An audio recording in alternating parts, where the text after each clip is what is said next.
Hello, welcome to కాలగతి. ఈరోజు మనం తెలుసుకోబోయే రాశి సింహరాశి. సింహరాశిలో ఉంటే మకా, పూర్వపులై, ఉత్తర పర్వతం నక్షత్రాల గురించి మనం తెలుసుకుంటాం. The journey of a royal soul అంటారు దీన్ని.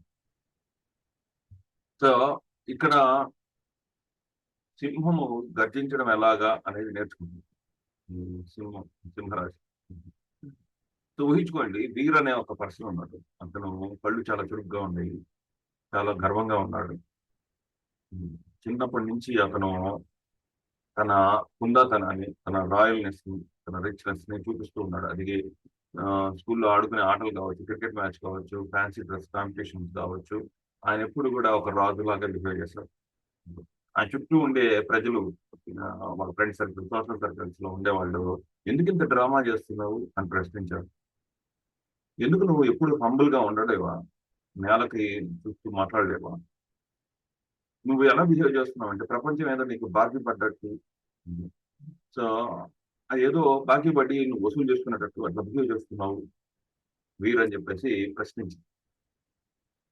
సో వీరు మాత్రం ఎప్పుడు కూడా వీరు మాత్రం ఎప్పుడు కూడా ఏంటంటే ఆ గర్వము, ఆ హుందాతనము ఎప్పుడు తగ్గించింది.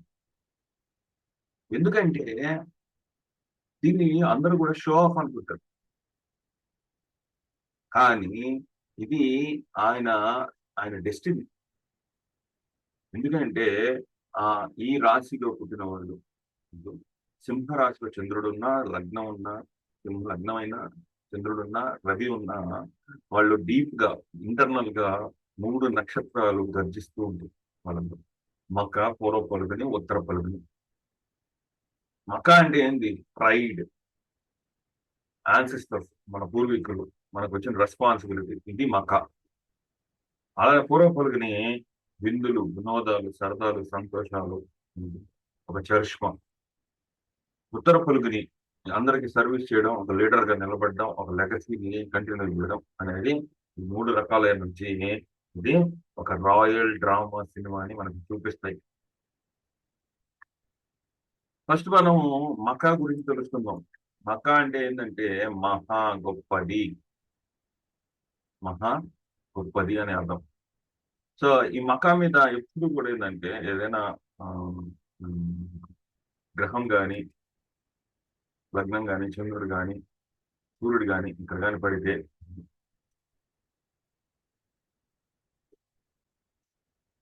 వాళ్ళ స్థితి కంటే ఇంకా ఎక్కువ ఎదగాలి అనే ఒక తాపత్రయం అనేది ఉంటుంది. వాళ్ళ స్థితి కంటే ఇంకా ఎక్కువ ఎదగాలి అనే తాపత్రయం అయితే ఉంటుంది మకాలు. అది ఒక, అంటే పూర్వీకుల నుంచి వచ్చిన, సంక్రమించిన ఒక శక్తి అన్నమాట.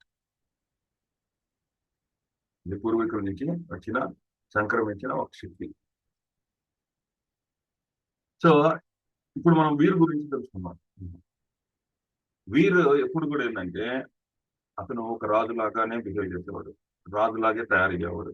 అందరికంటే కూడా ఒక ప్రత్యేకంగా ఉండాలని చూసేవాడు. ఎప్పుడు కూడా ఏంటంటే తన తండ్రులు, తన తాతలు వాళ్ళ గురించి ఎప్పుడు కూడా తెలుసుకోవాలనుకునేవాడు. సో ఎప్పుడు కూడా ఏంటంటే ఆ, ఆ, ఒక గ్రూప్ లో కానివ్వండి, వాళ్ళ స్కూల్లో కానివ్వండి, వాళ్ళ కాలేజీలో కానివ్వండి, ఏదైనా ఒక డ్రామాలో కానీ లీడ్ రోల్ ఇవ్వకపోతే గలబా చేసేవాడు. అందరికంటే టాప్ ఉన్నతమైన స్థానంలో ఉండాలి అనే తపన మక నక్షత్రం ఇచ్చింది. సో అది డీప్ రూటెడ్ గా ఉన్న ఆ గర్భము, ఒక సెన్స్ ఆఫ్ రెస్పాన్సిబిలిటీ ఉంటుంది. ఆ ఫ్యామిలీ నేమ్ ని, లెగసీని కంటిన్యూ చేయాలి అని తపనగా ఉంది. ఇవన్నీ కూడా మకా నక్షత్రాన్ని ఇస్తుంది. ఇది ఓవర్ అటాచ్మెంట్ కూడా ఇస్తుంది. స్టేటస్, రికగ్నైజేషన్ కూడా ఓవర్ అటాచ్మెంట్ ఇస్తుంది. సో ఇక్కడ ఏంటంటే వీళ్ళు ఏదైతే నేర్చుకోవాలి ఏంటంటే సింహాసనం మీద కూర్చోవడం కాదు, ఆ సింహాసనం మీద కూర్చునే దానికి నేను అర్హుణ్ణి అని నిరూపించుకోవాలి. అలా నిరూపించుకున్నప్పుడే ఈ మకా నక్షత్రము ప్రబలమైన శక్తిని, ఈ చరిష్మాని ఇంకా పెంచుతూ అందరి దగ్గర గొప్ప పర్సన్ గా చూపించగలరు. సో ఇది ఈ మకా నక్షత్రం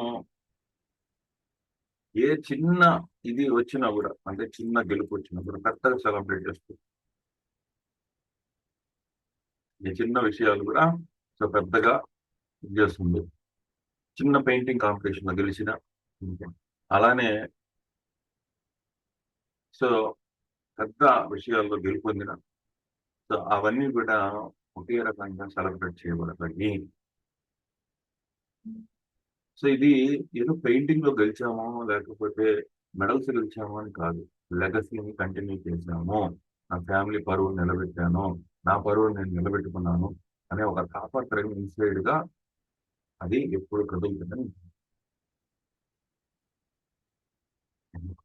సో ఇది వీర్ మకా నక్షత్రంలో ఇలా ప్రవర్తించాడు. అదే మనం ఈ వీర్ని ఎగ్జాంపుల్ తీసుకొని పూర్వ పలుకునిలో ఎలా ప్రవర్తిస్తాడు. సో ఇప్పుడు వీర్ అనే పర్సన్ టీనేజ్ లోకి అడుగుపెట్టి, సో ఇక్కడ చాలా శ్రమ పడ్డాడు, ఆ ఫ్యామిలీ పరువు నిలబెట్టాడు. సో తానేదో తాను ప్రూవ్ చేసుకున్నాడు మకా నక్షత్రంలో. నేను కూడా ఆ వారసత్వాన్ని కొనసాగించాను, నేను నిలబెట్టాను, ఆ పరువుని నిలబెట్టాను, ఆ గౌరవాన్ని తెచ్చుకున్నాను మకా నక్షత్రంలో ప్రూవ్ చేసుకున్నాడు. ఇప్పుడు ఆ వీరు ఆ డ్యూటీని పక్కన పెట్టి ఫన్, రొమాన్స్, విందులు, వినోదాలు, సరదాలు, సెలబ్రేషన్స్ లో మునగాలి అనుకుంటారు. ఒక టీనేజ్ లోకి అడుగు పెట్టాడు. ఇతనికి ఈ పూర్వకులంలో డ్రామా అనేది ఎక్కువ ఉంటుంది. అతను ఒక స్కూల్ బ్యాండ్ లో గిటారిస్ట్ కావచ్చు. సో అతను ఇతరులని ఫ్లిప్టింగ్ చేసే ఒక పర్సన్ గా వచ్చి ఆ విందులు, వినోదాలు, సరదాలు, సంతోషాల్లో మునిగి తేలే ఒక పర్సన్ ఎప్పుడు కూడా ఫ్రెండ్స్ తో గెట్ టుగెదర్స్ ఏర్పాటు చేసుకోవడం, జీవితాన్ని అనుభవించడానికే పుట్టినట్టు ఫీల్ అవ్వడం, అతను తన చరిష్మాతో, తన మ్యాగ్నెటిజంతో మరి ఇతరులను ఆకర్షించాలి అని చూడడం, లేజీగా ఉండడం, ప్రొక్రాస్టినేషన్ చేయడం, ఇతరులు నన్ను అభిమానించాలి, ఇతరులు నన్ను ఆదరించాలి, ఇతరులలో నేను గొప్పగా కనపడాలి అని తాపత్రయపడ్డాను అనేది ఇక్కడ మనకి పూర్వపరంగా కనిపిస్తుంది. సో విందులు, వినోదాలు, సరదాలు, సంతోషాలు, ప్రొడక్టివిటీ ఎక్కువగా ఉంటే నక్షత్రం. రొమాంటిక్ గా ఉండడం, సెలబ్రేషన్ చేసుకోవడం, ఫన్, జీవితంలో ఫన్ అనేది ఏర్పాటు చేసుకోవడం, ఇవన్నీ కూడా ఉంటుంది. సో ఇక్కడ ఏంటంటే ఇవన్నీ ఎందుకు చేస్తారు అంటే ఇతరులు తన గొప్పతనాన్ని అంగీకరించడానికి, ఇతరుల దగ్గర చరిష్మాని పొందడానికి. సో ట్రూ రాయల్టీ ఎలా వస్తుందంటే ఏదో సెలబ్రేషన్ చేయడం, ఇతరుల యొక్క స్పిరిట్స్ ని అప్లిఫ్ట్ చేయడం, ఇతరుల స్ఫూర్తిని నింపడం వల్లనే నిజమైన ఆనందం అనేది వస్తుంది.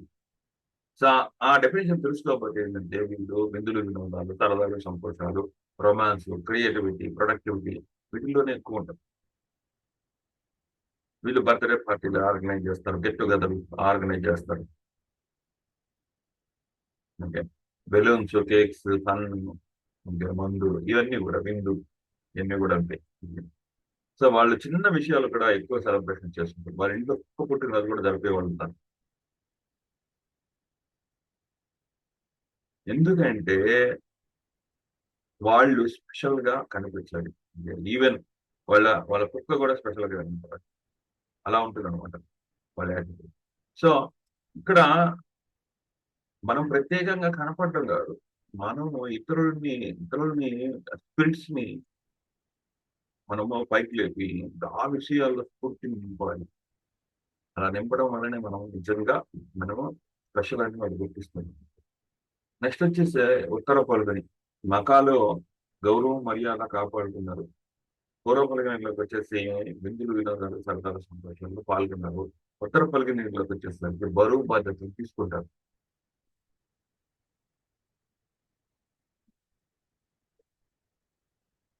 సో ఇక్కడ ఏంటంటే లైఫ్ అంటే వీరికి అర్థమైంది, వీర్ అనే పర్సన్ కి అర్థమైంది లైఫ్ అంటే ఓన్లీ లెగసీని కంటిన్యూ చేయడం, లేదా అన్నిటిని గెలుచుకోవడం, ఇతరుల దగ్గర నుంచి అడ్మరేషన్, అంటే అందరూ నన్ను గౌరవించాలి, అందరూ నన్నే చూడాలి అనుకోవడం కాదు. ఏదైనా గొప్పది నిర్మించాలి, నా పరువు ఖ్యాతి నిలబడిపోవాలి చరిత్రలో అని అనుకోవడం ఉత్తరపల్లి. ఇతరులు నన్ను గుర్తుపెట్టుకోవాలి, నేనున్నా లేకపోయినా చెరగని ముద్ర అనేది వేయాలి, చరిత్రలో నా పేరు చిరస్థాయిగా ఉండిపోవాలి అనుకోవడం ఉత్తరపల్లి. అందుకని వీళ్ళు ఏం చేస్తారంటే బరువు బాధ్యతలు తీసుకుంటారు, ఇతరుల యొక్క బరువు బాధ్యత, రోల్స్ అండ్ రెస్పాన్సిబిలిటీస్ తీసుకుంటారు. వాళ్ళకు చారిటీకి బిగిన్ చేయొచ్చు. ఆ చారిటీ అది పసిపిల్లల కోసం, హార్ట్ ఆపరేషన్ కోసం ఒక చారిటీ లాంటిది చేయొచ్చు. ఒక లీడర్షిప్ తీసుకుంటారు సీరియస్ గా, షో ఆఫ్ కాదు, ఇతరులని ఎంపవర్ చేయడానికి, ఇతరులలో స్ఫూర్తిని నింపడానికి వాళ్ళు ఒక లీడర్షిప్ తీసుకుంటారు. ఎవరికైనా ఫ్రెండ్స్ కి ఒక అడ్వైస్ కానీ ఒక సపోర్ట్ కావాలంటే వాళ్ళు ముందరుంటారు. ఇది ఒక గిఫ్ట్ లాంటిది, ట్రూ లీడర్షిప్ ఉండడం, జనరాసిటీగా ఉండడం, ఇతరుల మీద చెరగని ముద్ర వేయడం, ఇవన్నీ ఒక గిఫ్ట్ లాంటివి. సో ఇక్కడ ఉత్తర ఫల్గునీలు ఏంటంటే పర్సనల్ ఎజెండా ఏదైతే ఉంటుందో, పర్సనల్ అంబిషన్ ఏదైతే ఉంటుందో, ఇతరులకు చేసే సర్వీస్ అనేది ఏదైతే ఉంటుందో, ఈ రెండింటిని బ్యాలెన్స్ చేసుకోవాలి. నిజమైన రాజు ప్రజల మీద కూర్చోడు, ప్రజలతో పాటు ఉంటాడు, హంబుల్ గా, నిజాయితీగా, ప్రజల్లో ఒకటిగా ఉంటాడు. ప్రజలు అతనే లీడర్ గా గుర్తిస్తారు. ఇది నెగిటివ్ గా అంటే నేనే లీడర్ని ఈయనే చెప్పుకుంటా ఉంటారు. అలా కాదు, ప్రజలు గుర్తించాలి నేను సర్వీస్ గురించి. అది ట్రూ లీడర్షిప్. సో ఉత్తర ఫల్గుని ఇప్పుడు మఖా నక్షత్రంలో ఏంటంటే ఆయన, మనం ఇలా చెప్తున్నాం, మఖా నక్షత్రంలో ఆయన జాబ్ కోసం చూశాడు, ఆయనకి జాబ్ వచ్చింది మఖా నక్షత్రంలో, అందరూ తనని గొప్పగా పొగిడారు. ఆ తర్వాత ఆయన జాబ్ వచ్చింది కాబట్టి ఫస్ట్ నెల శాలరీ వచ్చింది, దాంట్లో పూర్వ ఫల్గునిలోకి వచ్చాడు, విందులు వినోదాలు సరదాలు సంతోషాలు మునిగి తేలాడు. సో అది పార్టీ ఇచ్చాడు అందరికి, ఉద్యోగం వచ్చింది, ఫస్ట్ నెల శాలరీ వచ్చింది అని చెప్పి అందరికి పార్టీ ఇచ్చాడు పూర్వ ఫల్గుని. ఉత్తర ఫల్గునికి వచ్చేసరికి ఆయన పక్క రోజు మళ్ళీ ఆఫీస్కి వెళ్ళాల్సి వచ్చింది. నిండైన ధైర్యంతో, గుండెల నిండా ధైర్యంతో, నేను ఇంకేదో సాధించాలి అనే ఒక గర్వంతో, నేను ఏదైతే సాధిస్తానో అది చరిత్రలో ఉండిపోవాలి అనే గర్వంతో ఉత్తర ఫల్గునిలో ముందరకు అడుగు వేశాడు ఒక లీడర్ లాగా. సో ఇతను ఒక పర్ఫార్మర్, ఒక లవర్, ఒక ప్రౌడ్ గా, ఒక వారసత్వం ని కొనసాగించే ఒక వ్యక్తి. ఇతను తన ఫ్యామిలీ వాల్యూస్ ని కాపాడుతాడు, అందరిలో కూడా స్ఫూర్తిని నింపుతాడు, తన లెగసీని కంటిన్యూ చేస్తాడు. మఖా నక్షత్రం అతను బోల్డ్ గా ఉండడం ఎలాగా, గర్వంగా, ఇతరుల దగ్గర నుంచి గౌరవాన్ని తెచ్చే పనులు చేయడం ఎలాగా అని మఖా నేర్పించింది.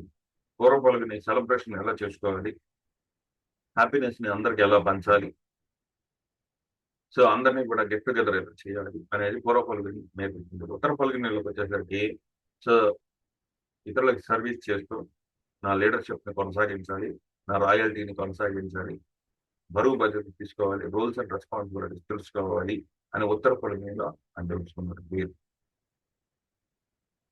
ఇప్పుడు మీరు చెప్పండి,